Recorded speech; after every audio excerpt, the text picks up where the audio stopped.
एक ऐसा राज जिसे जानकर आप चौंक जाएंगे। एक बच्चा, एक जंगल और एक ऐसा पेड़ जो सिर्फ देखता नहीं, बोलता भी है। लेकिन असली डर तब शुरू हुआ जब उस बच्चे के साथ अजीब चीजें होने लगी। पहले उसे लगा ये मजाक है, फिर उसे डर लगने लगा, और फिर एक दिन ऐसा हुआ जिसने उसकी पूरी जिंदगी बदल दी।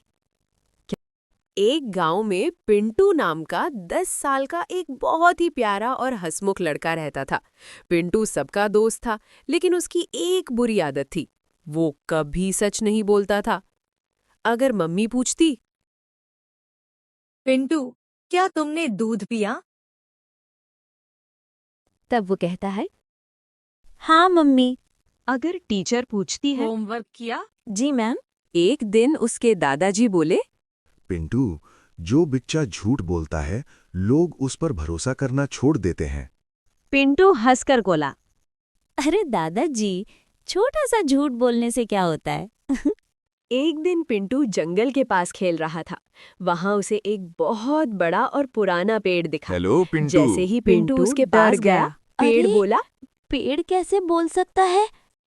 पेड़ बोला, मैं एक जादुई पेड़ हूँ। मैं अच्छे बच्चों की मदद करता हूँ, लेकिन झूठ बोलने वालों को मैं तो सबक भी हमेशा सच सिखाता बोलता हूँ। हूँ। जैसे ही उसने झूठ बोला, उसकी नाक थोड़ी लंबी हो गई। अरे मेरी नाक! पेड़ बोला, जब भी तुम झूठ बोलोगे, तुम्हारी नाक लंबी हो जाएगी। जब सच बोलोगे, तो वापस छोटी हो जाएगी। पिंटू को मजाक लगा। क्या तुमने टिफिन खत्म किया? हाँ मम्मी। तुरंत उसकी नाक फिर लंबी हो गई। अब उसके दोस्त हंसने लगे। अब पिंटू को शर्म आने लगी। एक दिन स्कूल में एक बच्चे का पेंसिल बॉक्स खो गया। किसने लिया टीचर ने पूछा, मैंने नहीं लिया।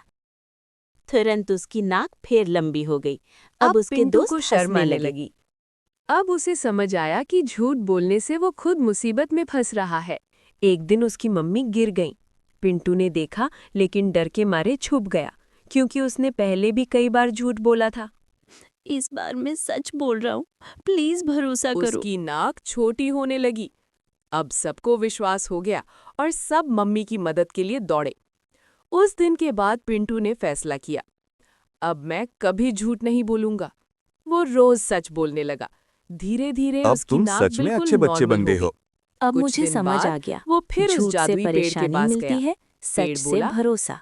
पेड़ चमका और गायब हो गया। पिंटू घर गया और दादाजी से बोला, दादाजी, आप सही थे, सच बोलना सबसे अच्छी आदत है। दादाजी मुस्कुराए और उसे गले लगाए।